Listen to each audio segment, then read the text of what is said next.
everyone. Welcome to this interview with Angela Ashwin about her new book, Pranayama, Lost in Translation. So I'd like to introduce Angela here.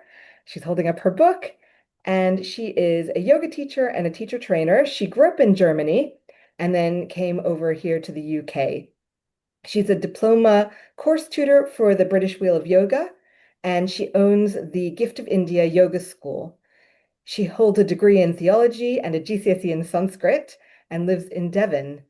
So over to you, Angela. Thank you so much for coming. Good morning. Yeah, or hello everyone. Yeah, it's nice to be here. I am a student of Elena's. I've learned Sanskrit with her for the last sort of 5 years. It was a wonderful experience, and yeah, It's yeah, been a great privilege teaching you, and it's been so great to have such a wonderful student. Um, and it's been such a privilege to read your book and to learn from you. Really, it's really affected me, actually. Um, mm, it's really helped my meditation. mm, So, mm. let's start. What inspired you to write this book? What inspired you to look into pranayama and to write this book, Pranayama Lost in Translation? So basically, two areas. The first was my practice. That I was lucky when I started to train or to have my first yoga sort of learning, to learn with a really good school. And yoga was brought over to me in the more original way of a experience of stillness and peace which you can gain. And then I was taught complete 4 3-step yoga breath, breathing diaphragmatic and thoracic and clavicle. Fill your lungs up to the rim. Hold your breath whilst after the in-breath.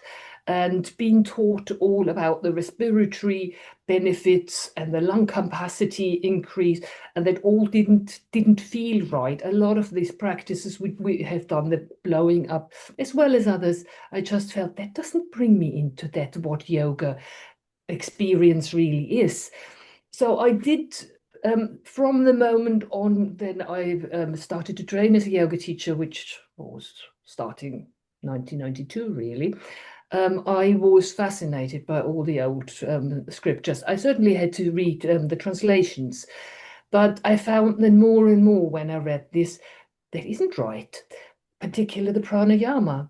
There is nothing about breathing diaphragmatically, thoracically, and clavicle. There's nothing like that described anywhere. There's nothing about, nowhere in any of the texts I found terminology like lungs, diaphragm, air, oxygen, gas exchange, nostrils, air tubes, nothing like that. But you can find terminology like prana, vayu, um, Manipura or Kanda, Kumbhaka, all these Sanskrit texts which are aiming you into a subtler plane. We are not speaking about the physical body. There is a movement in a subtle body, a wing-like movement moving from the middle of the abdomen outward. And yeah, that was, I found this very interesting and looked in other places as well, in other scriptures, and more found, no, they talk about something entirely different. And then try to practice the instructions from the old text. And that brought me further. Not the instructions I got in classes, where you sort of, yeah, blow your lungs up and other practices. And yeah, then I learned Sanskrit in order to check whether or see have the authority that I can trust. I mean, I can't just work on. Well, what I started with is trying to get transliterated texts and seeing what word matches the English word. But I knew that wouldn't get me very further. And the Sanskrit learning gave me the entrance door, and I felt I could be pretty sure that these texts, the old Indian tradition speaks about something very different than we in the West. Mhm. Yeah, yeah. And I've never, when I go to yoga classes, and I'm a terrible yoga practitioner, I never understood about the breathing. I've always Mm, gone and been like, why are we doing this with this? It's never made any yeah, sense to me. And after reading your book, yeah. I was like, yeah, this actually means something. And it also ties into experiences I had as a child. But I'll talk about that in a bit when we get to it, because Yeah. I think we actually do know what you're talking about. Mm, It's actually quite accessible to everybody. It's just that it's so that's subtle that cool. people miss it, perhaps. Mhm. Okay. Yeah. Question two, why do you think the true meaning of pranayama has been lost in the West? Yeah, the book is called Pranayama Lost in Translation, and that is really one of the main points here. In the 50s, the interest in the yoga, in this mysterious practice, was rising in the West. I don't think there was very experienced sort of scholars around at that time, but these old scriptures have come over there, and people have tried to sort of make sense of them and translate them.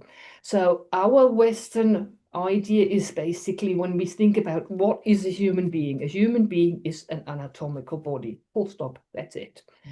Everything which is visible, everything which is tangible. And if I can't see it and if I can't touch it, it doesn't exist.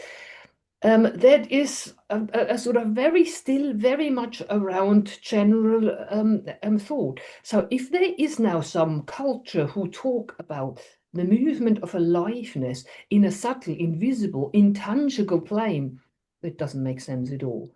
That can't be got over. So we have this text, we want to translate them. What do we do with the translations? Prana.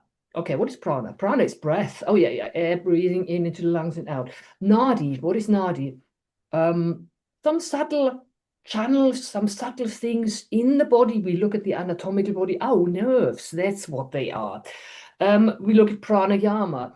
Prana and ayama, oh, breathing practice. And even further, we look at the word chakra. What is chakra? Oh, there must be glands.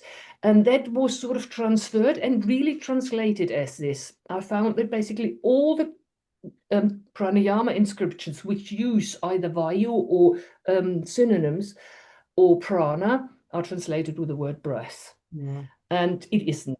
And this is when pranayama got lost in translation. We made breathing practice out of it, and it isn't. No. And then developed it Yeah. developed this breathing practice further, and a lot of scientific and physiological research going into it, describing respiration and all that didn't interest the yogis. No. Yeah. Okay. Mhm. Um, could you share could you share a verse from a traditional text that challenged or surprised you in your research? Mhm. So the first verse where I really thought, now there is something definitely wrong, is in the Hatha Yoga Pradipika, that is chapter 312, verse 112, where the practice of Shakti Kalana is described. So Shakti Kalana is this churning of the belly. Like first you go into a Uddiyana Bandha, the belly is fully sucked up, and then you churn the belly. So Uddiyana Bandha first. And the English translations for this text say, breathe in. It even says breathe into the left nostril. I'm not going to go into that bit. Breathe in and hold the breath and then draw the belly up. Now, that is absolutely impossible. No one can do this. I even then looked up on YouTube lots of sort of little clips of teaching Uddiyana Bandha or Shakti Kalana, and it was absolutely clear. Breathe completely out, then you can suck the belly in. You can't suck the belly in with full lungs. So something is wrong here. Either the text is wrong or the translation is wrong. That was sort of my thought. First, yeah, as transliterating, I found that the literal translation of this breathe in and then pull the boundaries is draw the prana in. So what does that mean, draw the prana in? Westerners say prana is breath. Draw prana in means breathe in. Air from the outside through the nostrils in there. That is, and the text says draw the prana in. The prana moves from the navel center, expands outwards, and then it comes back. That is something we can all very much experience. Everyone can just sit down there and feel what happens in my abdomen. Expand out, go back in, out, in. But it's in the rhythm of the breath, but the other way around. Mm. That expanding out happens as we breathe in. We don't even need to know about it. As we draw back in is as we breathe out. So the prana drawing in happens during the out breath. And now the practice works. Mm. And that was the first verse where I really felt, now that's it. And Mm, there are several more in the where it often, very often says, breathe in and then, and right. we have to turn it all. I get it. Yeah, yeah, yeah. So, yeah. And again, this is where my childhood experience comes in. I knew about this as a child. I could sense something moving out when I was breathing in and moving back as I was breathing out. And I never thought to put the two together. And I knew, so as soon as you mentioned it in the book, I thought, oh, yeah, I know what this is. I know. Yeah, I've experienced yeah. it. It Um, suddenly clicks, and you suddenly feel, oh, we're talking about something entirely different. yeah, yeah, absolutely. And Yeah, I've combined it with my meditation practice and yeah. which I use with the mantra, and maybe we can talk about that later, but it's been revolutionary. It's actually switched the Hmm. whole thing Hmm. around for me. So, um, Yeah. yeah, Yeah, great. it's an experience everyone can do. I Yeah. mean, I remember in, yeah, sort of a few decades back, I learned a lot with John Stirk, who is probably still alive but not teaching anymore. He was a brilliant teacher somewhere in the southeast of England, but he was totally, absolutely no esoteric, Mm. only experience. And if someone asked him about chakras, then he would even make jokes about it. I remember one lady was once really upset when she said, "What about chakras?" And he would say, "What is chakra?" And she was really upset by this sort of sarcastic question. So he experienced and he taught more and more breath. And I remember one session where he said, and then you get this sense of something going deeper in, deeper in, deeper in, and particularly the formulation, and it goes so far we can't even follow it. And Mm. that was the experience of prana drawing in. He would have never accepted if anyone said, ah, vayu, or kunda, kanda, or any of these words, but that was his personal experience. And that was really fully on the top, exactly what the yoga texts describe. Mm, yeah, yeah. How interesting. Yeah. Yeah. Yeah. So okay, you're speaking about all this. How could a practitioner begin to explore pranayama in the way that you speak about in the book? Mhm. I mean, the first thing is focus and forget about all your knowledge. Pranayama is not doing lots of fancy practices. Setting extra time apart, pranayama is the experience of something that happens within. Pranayama is not an state we achieve, a practice we achieve, but it is an unachieving, undoing. And here, coming back to John Stirk again, he always said yoga is not doing, yoga is undoing. And that's exactly it. If our whole system, and that's what yogis say, are full of blockages, impurities, we can talk later about it, which are basically all boiling down to be attachments, then that prana movement, prana, life force, ayama, expanding, can't expand that well when that is blocked. Um, if we unblock the system, then pranayama is in its perfect place. So only when we undo, there we are, then we have gained the goal of the practice. So basically, focus, try to experience that there is a movement from the abdomen moving out, which is different from respiration, and then try to get rid of this knowledge. When we are, you asked me the other day with, what about not in the physical body and we don't feel the physical body? No, we don't. If I sit here and close my eyes, I wouldn't feel my physical body, but I have a very clear vision of my physical body. I see myself as sitting here with my head and with my shoulders and with my belly and with my legs in what position, whatever. That's not what I feel. That is what I know. Mm. Knowing is a thought. Thought blocks our direct perception, our direct experience. And that is a very difficult thing to get there and get away from that. Oh, here are my legs, here's my belly, here's my this, here's my that. Very difficult in instructing yoga because you use your terminology. Now, your leg here, your arm here. And I moved more and more to the formulations and instructions, not moving or trying to move into your shoulder or chest, but left on the maybe right or left above the heart center in order to not use the anatomic terminology to get people into I actually don't experience my body. I actually don't experience my respiration when I focus on my belly. I can experience it if I focus on my nostrils. Um, and yeah, and sit, focus. There are lots of practices which we can do. I love Kapalabhati, which brings us much more into the sense of the movement of the Ubramari, elongates this reversing life force. But at the end of the day, sit and focus. And that's what it is. And that's, The yeah. classical definition, carry on. Go on, yeah.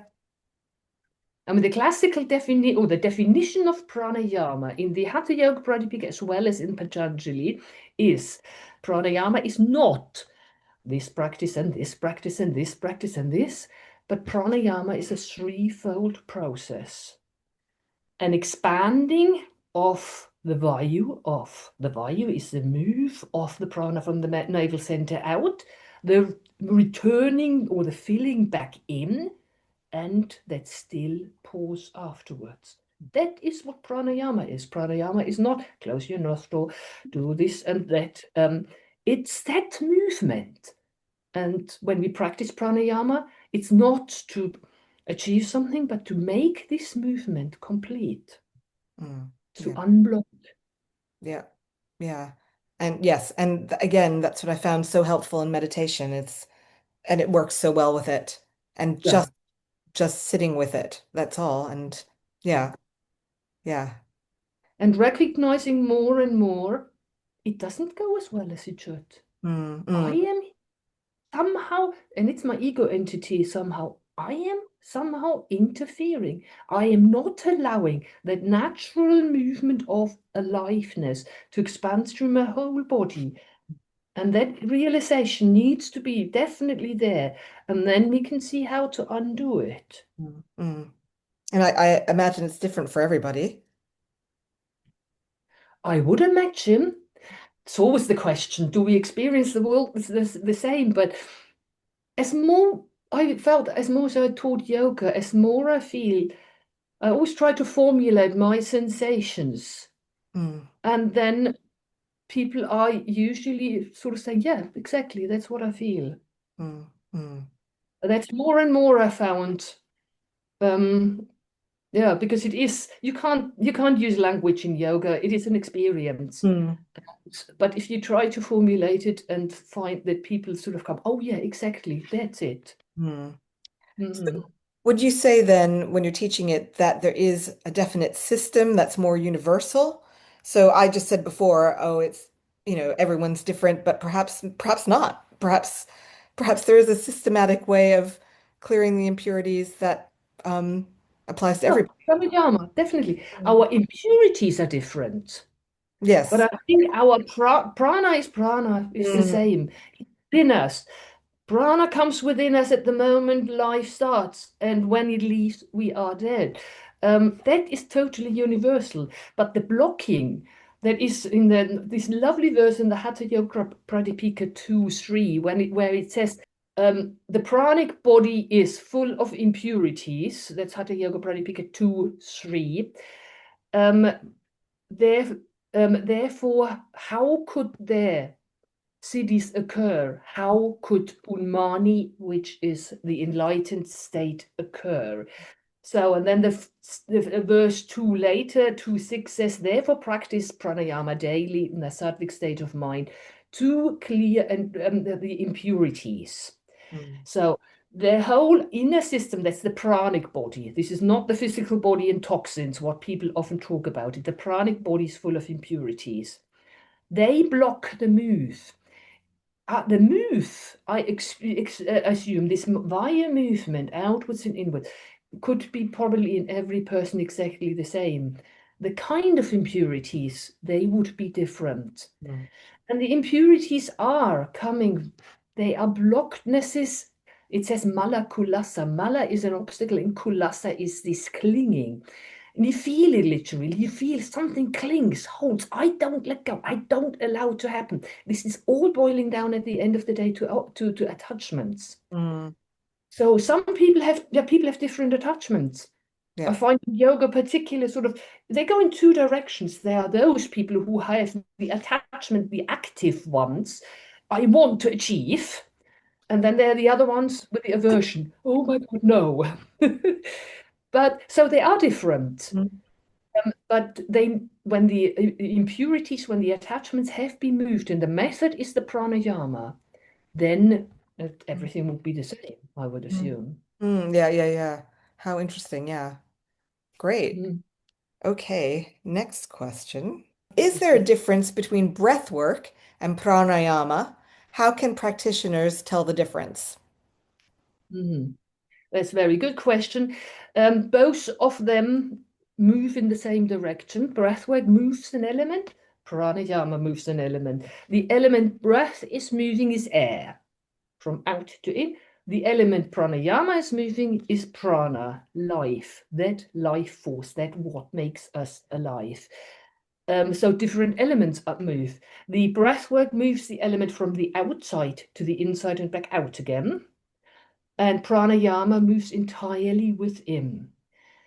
Prana is settled. There are some there's a discussion in my book as well about when that happens, when prana comes into a body. But let's say prana comes into the body through the navel center, and I assume through the umbilical cord. Um, and at that moment, life starts. Now life is within, always there.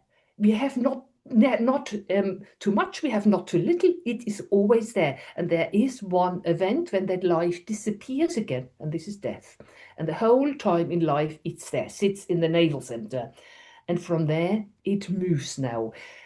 Breath is from outside in, prana is from inside, expand inside and out, a total internal process.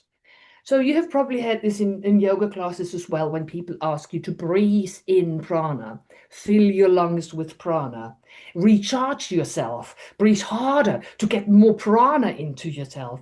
Absolutely not. We don't breathe prana in. Prana is not flickering around. Prana sits within us from birth to death, and there it moves. It can be blocked, it can be more open. And the process is not get more and more and more. The process is unblock so that it can freely move. So that is the other difference. And then prana and breathwork move the opposite direction, as I said before. Breath goes in and out. They use the same rhythm, but at the same time, prana goes, when breath comes in, prana goes out. When breath goes out, prana goes in. And another clearly obvious sensation is the exhalation, the out of the air, is basically you have a high air volume, and that gets less. It's like opening the valve of a dinghy. Mm. It starts strong and then peters out. In the same time, the reverse, the turning of the pranic forces in at the time of the respiration, is a process which is not going and petering out. It's accelerating. Mm. It gets stronger and stronger if it's not blocked. And it can get really into the warmth and arrive in that navel center where the third space, this kumbhaka, the stillest space, starts. And when you start to feel that, it's not going, it's going, ooh, then you start to unlock, Mm. and that's beautiful. It's meaningful. You Mm. really, it's aiming for something meaningful deeper in, whilst exhalation is just Mm. out you go.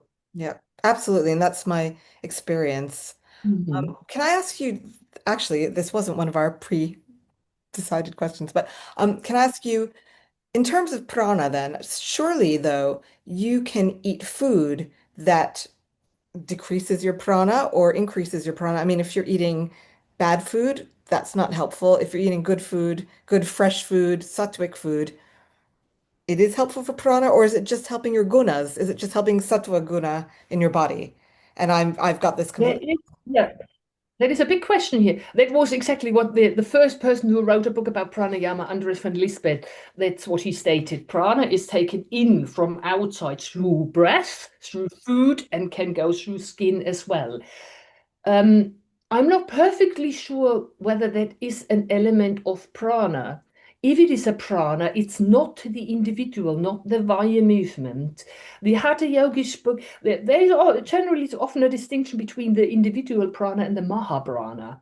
Mahaprana is that aliveness, that activity of the whole of the universe. Mm, Somewhere in an old Upanishad, it says, Prashna, I suppose, Prashna Upanishad, at the beginning there was just being, and that being brought out of himself prana. That being is consciousness, very different from prana. That consciousness brought out aliveness, basically, and movement started. The gunas start to move. mm, And that creates the whole universe. So if you look at the largest, the whole universe is a pranic movement. The smallest event, a little atom, is pranic movement. A little atom is basically an empty space with motion, mm, nothing other. Big empty space and just movement. That is prana, but that's mahaprana. The individual prana, I personally feel that is like what the Hatha Yogas talk. I personally feel the individual prana is that what actually links my consciousness into that body. mm, And there's a quote, this is in my book somewhere as well, from the Upanishad, probably the Persian as well, where it says, when the self, the consciousness, leave the body, then prana follows and the body becomes dead. The dead body has still Mahaprana. There are still atoms which race around, but consciousness is linked by the personal prana into a being, and that holds it all together in that form. Afterwards, it falls into different forms. mm, And I assume that sort of that aliveness in food, which certainly is needed, that is more a form of that Mahaprana, mm. which just keeps the universe going. Yeah. And that is, I mean, an atom in an apple is first apple, and then it goes into me, and then it becomes me. It's not an internal process. Yeah, that's really clear. Yeah, thank you. And another thing that occurred to me when you were speaking is, do you know that icon of Vishnu lying on Anantashesha, the serpent, and lying in the ocean of Mhm. consciousness, and then out of his navel is coming Brahma. Yeah, And I out wonder, of his. is it related, do you think? No, definitely. I mean, why is Yeah, that was a big sort of realization I had. Navel. Why yeah, navel? yeah. Um, in I quote a bit a sentence here from Swami Satyananda Sarasvati, or one of his students, who says, "At the moment of conception, prana enters the body." And I thought, really, at the moment of conception? And there are other statements which says, "At the moment of birth, prana enters the body." No, that's not right either, because a fetus is alive already. So Mm, when is it? And then I looked a bit around. The Buddhists say the soul enters a living being at the day 49, which is 7 weeks pregnancy. And Rudolf Steiner, the anthroposophist, he says that in week 7, the etheric body is formed.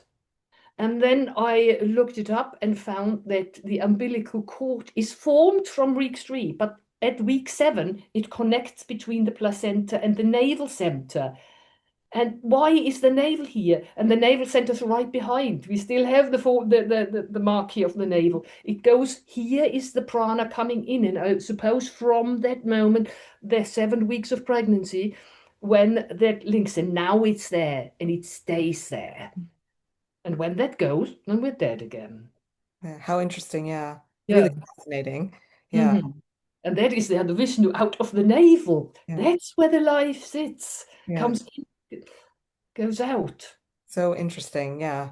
Yeah. Yeah. Really interesting. It just occurred to me about that icon when you were speaking. I hadn't twigged Yeah. when reading the Yeah. book. Hmm. Yeah.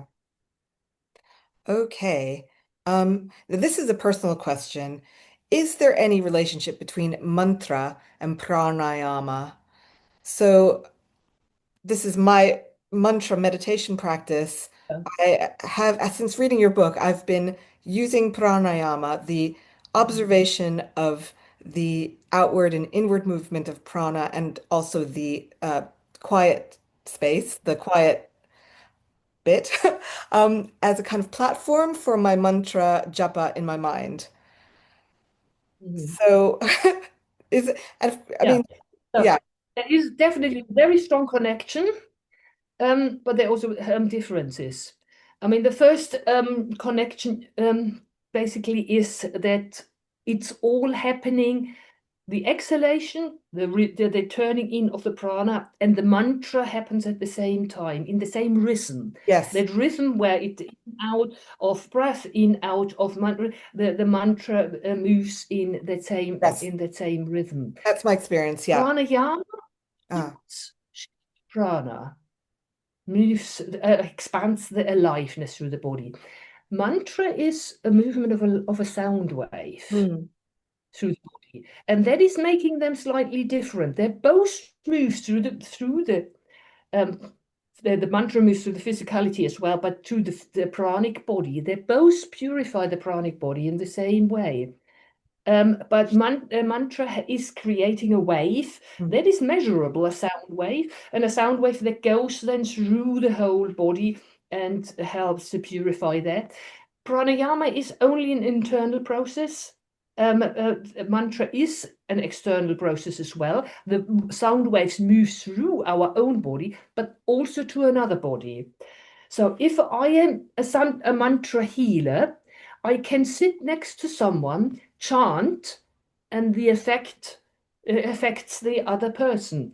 If I do my personal pranayama, I can't affect the pranic body of someone else. right. Yeah. But pranayama and mantra can do to yeah, the other difference as well. Mantra usually uses let's say in jnana process and in and understanding an insight process because we are using words, Sanskrit words, and they have a meaning. And therefore, it links us to the more mental area as well. Unless it's a Bijay mantra, What I which use, has the no bija meaning. mantra. Yeah, that's what I Yeah. use. That it is And internal japa. very useful. Yeah. And if you use a Vichai mantra with pranayama Yeah. together, it's like Yeah. enhancing it. Okay. Yeah. Yeah. I mean, I've just found it, honestly, I've found it completely revolutionary and it's helped so much. It's just helped stabilize my mind when Mm-hmm. I'm meditating. It's just helped stabilize the whole meditation, I think. Mm-hmm. That's what I Yeah, found. because you just increase this whole pranic process and the purification is just enlarged. It's Mm, like you sort of mm, put a bit of a notch higher up. Even only in Ujjayi you can notice it. mm, That the Ujjayi breath just is already you can feel you lead that much better. mm, mm. And the mantras are really useful. Yeah. And I mean it just stops me from getting distracted. It's and I enjoy it more. I feel like when I'm sitting down to Mm. meditate now, I just feel like I know why I'm doing it and I don't get distracted as much. And I Mm. just enjoy it more. I enjoy it. Yeah, it's Yeah, enjoyable. yeah, yeah. It's lovely. Yeah. Hmm. Okay, thank you. That's really helpful. And then the next question. So, how has your own pranayama practice changed since diving into the text more deeply? Immensely. Um, First, just the experience. I feel I can now really I know what to focus on, know what to follow, know where to look, know how to change it all. And before it was much more someone tells me, do this and that practice. And then they usually tell you, like on a list, this has the benefits of blah, blah, blah, blah, blah. This is how I was taught in the British Wheel of Yoga. That you always have a benefits list which you look up in a book or online or whatever. So you teach someone something and say, and now the benefit of that is that and that and that. And I found after a while that doesn't work. Either I feel it, the benefit, or I don't feel it. But I don't need a book to tell me what should happen now. And that was much more before. Do your practice here or there, and then your nervous system and this system and that is done here or there. So now I feel I can directly see what is going on. I thought about an analogy. I felt before it was as if I had my ears plugged and I was trying to learn to play the violin. And someone tells me if you hold the bow this way and turn the hand a bit more, then your sound is better. But my ears are blocked and I have no idea whether it is or not. Mm. And through that work and research, I took the earplugs out and now I suddenly hear what I'm doing. And I suddenly can now not manipulate or influence. I know now if I turn the bow this direction and move it further up with that, then it's screechy and here it sounds better. I can hear it now, and I don't. I might need people to say, "Try that method, try that," but I can myself now see that sounds good, Mm. or not, or that increases my pranic movement. Yeah. That's the one thing. The other thing I felt is that I know my asana practice has totally transformed with that. I feel now more and more that the whole purpose of asana is that I find my impurities. That's the purpose of it. And then, with a focused mind, the practice of pranayama is that which clears the impurities. How So, interesting. if That's so I, interesting. in, so I'm getting into a stretch here. Now, I'm not stretching my hamstrings. I just go into it, and here comes the knowledge back in. I need to get away that this is my hamstrings. I need to just feel there is some clinging. An impurity is sitting there. And what I can do now is allowing this pranic expansion to move into the impurity, hold on to it, gradually loosens it and brings it back into my inner fire. I often sort of say this is the inner fire. You have your impurities, you bring it there, it burns and transforms it. That works.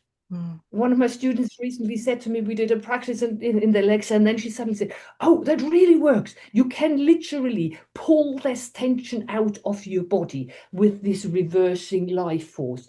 That is now really how I practice and teach pranayama, teach asana.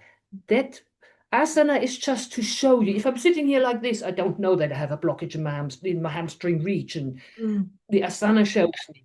And now I sit still in the asana, and now I apply the pranayama to purify the inner system.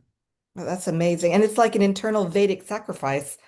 Things were In a sort of a way, start. very much. Yeah. Yes, very That's much. so maybe I should, I don't know. I mean, if I go to a yoga class, I think I would need a teacher like you who knew what they were talking about because I think That is the main problem, that the whole yoga has been transferred on the atomical region. Mm. But when I started to sort of look into writing a proposal for the book to send it to a publisher, they wanted to know what other books are on the market. So I bought quite a lot of pranayama books, and some titles were really good. Pranayama is not a physical or whatever. And then I opened these books, and one anatomical diagram after the other, anatomical language and everything. And I just say, no, that is the main problem where we are. We have transformed, taken the whole of the yoga into our bit, our research.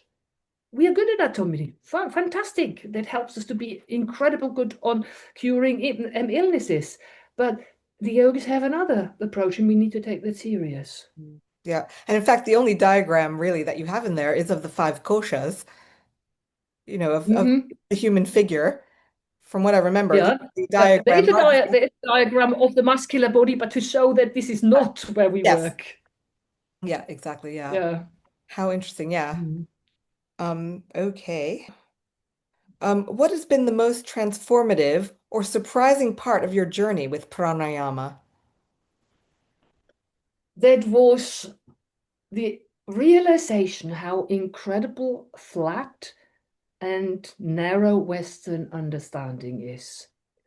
And that is an ongoing process. And I feel nearly daily, I feel another little door opening through that practice and finding, oh my God, how do we narrow this all in so much? We believe in the existence of a reality which is tangible and visible, and nothing else exists. We don't talk about life. Mm. That is what prana is. Mm. What is life? Mm. No one even thinks about an answer to that, or thinks to ask the question, or thinks about the phenomenon of that. So we have an alive body, and then suddenly a dead body. And there's a massive difference. Life has gone out. So what we say, the physical body stopped functioning. Yeah, certainly the physical body stops functioning when the life is gone. But why does no one see this incredible, that incredible element of aliveness which can come and go? This moment when someone dies, this is a specific, that one moment, and suddenly it's gone. Mm, And they are not. They are an empty shell. mm, The consciousness goes, and the prana goes, and the consciousness mm. goes. So Absolutely. the Yeah. totally not understanding of anything which is not tangible and physical, everything to be found in our physical body, Mm, consciousness itself. Consciousness, how can consciousness is a product of or a process in the brain mm, uh, that is a just because we can't see it. I've done a lot of study with the near-death experiences, and I'm extremely fascinated by that. And there are lovely books out of medics who clearly say consciousness is not in the brain. mm, Because if mm, people have a near-death experience, they're very, very conscious. The brain is dead and experience things which are in different places. Consciousness is a substance. This is the Shiva. The whole world consists of Shiva Shakti. Shakti is the prana, the life force. mm, Shiva is the consciousness, the being aware and the intelligence of all. And that is what makes the universe. The Indians see that visible, tangible stuff is Maya. It's not mm, true. mm, That what is true is mm. consciousness of life, Shiva Yeah. and Shakti. Yeah. And Yeah. to suddenly see in everything how flat, how restricted, and how the whole Western research is limiting itself to something which is at the end of the day not real. Mm. Yes, that's very interesting. Yeah. Yeah. And with that, this practice can take you into the experience of deeper, intangible, not visible planes. There's this lovely quote from Swami Satchidananda, which I feel the practice can bring you now into planes within yourselves, which are much more beautiful and creative than the ones we lived before. Mm. And that can happen. And you said it's great if you use this in meditation, and suddenly there's an inner opening taking place, and suddenly all these limitations drop, all these thought concepts are small and uninteresting, and yeah. Absolutely. Yeah. I also use it when I go to sleep at night. And it's not my Mhm. breathing. I'm again aware of prana. I've just become much more aware of it. And yeah, it's really interesting. Yeah. Mhm. Yeah. Yeah, this is great that gave you an answer. You gave me so many answers to so many questions, so I could give you an answer to one question as well. But the whole point of learning Sanskrit is to do what you're doing, I feel. Yeah, In yeah, my, I yeah. mean, That was I do that too. Yeah. I mean, it's not yeah. for, That you said this one as well. That is the whole point, to yeah. get a direct insight Yeah. in what those people in that time Yeah. had really experienced. Yeah. Yeah, exactly. And The oldest culture in the world, the most advanced culture in the world. mhm. I mean, And I have a personal theory, which I haven't been able to work out, but I work a lot with chanting. I'm just very interested in it, obviously. And I feel there's a whole system there, a whole science that we've lost. mm, And yeah. obviously, that's also very experiential and it's extremely powerful, but Mm, I don't feel it's any woo-woo thing. I do feel it's yeah, intangible, but it's not woo, and I think there is a science there. Um, absolutely. and We there's are coming back to that. hmm, Just if you speak about it, I have an uncle who is living in Texas, and he used to work in Rice University. And he said the other day that in the medical departments there, they are developing now a sound healing.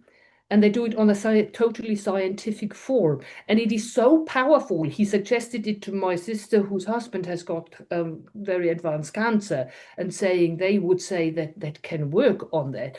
And that is now something which, as more we advance on our, often the scientists are much more wide, open, because they need to open their yes, doors and in order to discover, and they discover now some things which the yogis knew so long ago. yeah, I yeah, mean, the whole idea of this creation is this old myth, the breath of Brahman. Mm. The Brahman is the in-breath expands into this universe, Mm. and then it will come all back. And that was there thousands and thousands of years ago. Yeah, While we were sitting here and saying the world is a flat thing, and there are some lamps hanging on the sky. And the whole quantum physics is totally in agreement with the yoga. yeah, The sound there is, if you're interested, I'll ask for more information because he's quite interested in that. That here is the sound coming in it's as a very powerful modifier of that Maya, yeah. basically, inherent reality. Yeah. Okay. Next question. Um, okay. So if someone is feeling curious but uncertain about going beyond breath techniques, where would you suggest they begin? I mean, partially I've answered that already. Sit, focus, and get rid of your knowledge. People are often, I mean, I have been taught this. I mean, I've taught a lot of pranayama days since years now, but I have been often told, particularly by yoga teachers, but you can't teach that to beginners. And I say, I do. Mm, If you're coming in for the first time, sit down and explain what pranayama is, and they feel it straight away. No problem about it.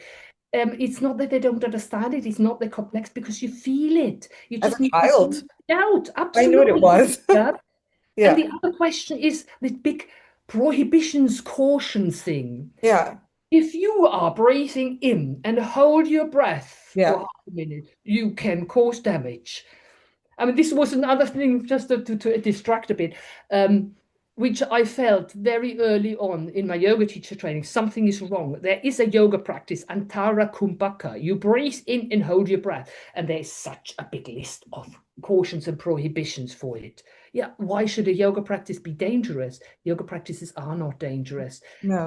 Pranayama is absolutely, there is no need for any caution. Everyone can sense that because you're not doing, you're undoing. Mm. Worst thing that can happen is that nothing happens What? because you are not focused enough. Yeah.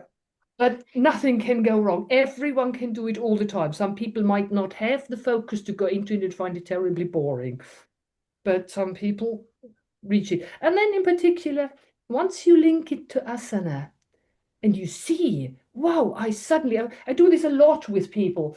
Go into an asana, stop breathing, and now start the movement of the body again. And everyone goes, whoa, Mm. now it works. Now I can release. Now I can let go. Mm. And if I stop breathing, I can't. Um, so particularly when you relate it to asana, then it becomes much more Mm. exciting and you see the effect much better. Mm. Yeah. Yeah. Yeah. And it's part of the whole system rather than being a separate thing. Hmm. Again, well, I just find, going into a yoga class and doing this thing and Yeah. sort of tacked on at the end, and which I never understood about that. Yeah, Hmm. so I think it's more, I mean, definitely because it's in the Ashtanga yoga, it's part of the system. Yeah. It's more, yeah, it, Yeah. it's an integral step. It's not a Yeah. separate thing. That's what I found with Yeah. meditation as well. Yeah, it is. You breathe all the time. That Hmm. means prana moves all the time. Yeah, We had lots of discussions in the British Week. Do you have your 5 minutes pranayama practice before the asana or after the asana? right, yeah. You can have, I do this a lot. I teach some of those practices. They are not called pranayama, they're called kumbhaka. These Hmm. practices like Hmm. Kapalabhati or Raman. In order to set it up, it's good, but the process is whilst you sit, whilst you walk, Yeah, whilst you asana, whilst you do anything. And the same with meditation. We're not doing our asana and then you're going to sit and do our meditation. yeah, yeah, Not yeah, all yeah. in Absolutely. one. Yeah. So then speaking about uh, Shodhana, which you do speak about in your book, I want Mm-hmm. to say a bit more because I was like, oh wow. I mean, do you do that in your classes? You don't, because I've always been like, yeah, as I said, it doesn't make sense to me. But yeah, do you want to say a bit more? Do you want to leave it to readers and they can discover? It's in the book described. It is probably one of those things. It goes quite into it, and the analysis of the text. This is the Hatha Yoga Pradipika 2, 7, and 8 mainly. Yeah. of me thinking, basically, nostril. There Yeah. is no nostril anywhere. There is Ida and Pingala. Ida and Pingala are nadis. Yeah. They reach from Muladhara chakra to Ajna chakra. They finish in Ajna chakra and not in the nostril. Mm. Um, I have been taught so often, if you are breathing with your right nostril, or no, or you no, That's what I I mean. need to It's use that crazy. out. Sorry. Yeah. So it works on nadis. It doesn't work with air. It works on movement of prana through the nadis and not on air flowing through the nostrils. The nostrils are a totally different part from that Ida and Pingala. And what they said or taught me often, that was the thing. You have the crossover from either the left side, you cross over to the right side of the brain, and then the other way as well, because the right side of the brain is neurologically connected with the left side of the body. Yeah, neurologically, we don't Yeah. talk about neurology. In the Nadi system, there is no crossover. No. It's absolutely the same. And I mean, doesn't speak about nostrils. It No. speaks about the prana drawing in. It is speaking about alternating it. And I mean, I put this in the book saying, consider that I personally have never felt a benefit from it, other than I sit for 5 minutes and don't do anything else and focus on my breath. That's a good thing to do in any way. I found so many people who swear on Nadi Sodhana, and I found more and more these are the kind of people who are more on that side of aversion, No. Interesting. not feeling they want to go into serious practice, and they feel they do serious practice. This is a serious yoga practice, Yeah. but I don't need to put any effort into it, and No. that makes it very attractive. At the Mm. end of the day, I mean, sitting there and just breathing, great, but through different nostrils, I think that is, yeah, I'm lost in translation. Mm. Yes. Yes. Yes. Quite. Translated in a wrong way. Yeah. And I Mm. did try the exercise you mentioned in the book, where Mhm. basically you're talking about the, if I'm getting it right, the prana on one side of the body and drawing it in to the Mhm. Ah, yeah, yeah, center, and then on the other side. And the only thing I thought perhaps is that you ensure that you are considering both sides and not leaving yeah. That anything you out. have a bit of a sort of a Yeah. fluctuation sense Yeah. when you do that. So I thought it was Okay. useful in the sense, to make sure you've covered all your bases. This is what I found an experience and Yeah. just um, Hmm. but I didn't find it any better than just concentrating on on the prana rhythm that I So, would normally have in meditation. and your whole awareness goes into your nostrils. Ah, yes. Well, I didn't try the nostrils thing at all. I just tried what you Yeah, mentioned yeah. in the book. Hmm. Yeah. Yeah. If you do that, then. Yeah. Oh, yeah. um, I think we have one more question, actually. So, what do you hope readers and practitioners take away from your book most of all? that yoga is not a therapy. We have taken the whole of this beautiful spiritual system, this philosophy, this worldview, into a very narrow thing of getting your well-being a little bit more up. It's not about our well-being. We become absolutely, the well-being is increasing immensely if we do yoga. There's absolutely no question, but it is so much wider. We are talking about our existence is in the line of eternity and not of this short 80 and 90 years of life we live. We are living this life and we are meant to find our inner self in order to transform then further. I hope that people start to realize that there is more on this world than that what we can touch and see. And there is a conscious element within us which will last through whatever experience we have and through death and birth and everything. That there is an aliveness around, that there are powers around us which are creating that, and that's not our human mind who understands this world, that we are learning to see the miracle and in the world. Um, Yeah, I had, as you know, I had grandchildren recently, and when my daughter was pregnant, she is a medic, and she even studied embryology. She knew absolutely all what happens at each stage. But then she was often sitting there, the hands on the belly, and saying, "That is crazy. That is absolutely crazy. How can such a thing happen?"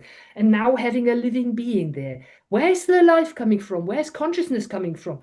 We pretend we know everything. We know nothing. And yoga can show us how much we don't know anything. If we take it into the therapy bot, then not. Then we miss the bit, we miss it entirely. Yeah. And I hope that the book can maybe open for some people the thought, hmm, maybe there is something different there. Maybe it's not explainable with our Western methods. Yeah. Hmm. Great. Thank you so much. How can people buy the book? I'll put the link in the comments below, but Mhm. yeah, so I'll put the link to the book underneath Mhm. in the comments, Yeah. to Singing Dragon, also to your website. And yeah, I'll do that.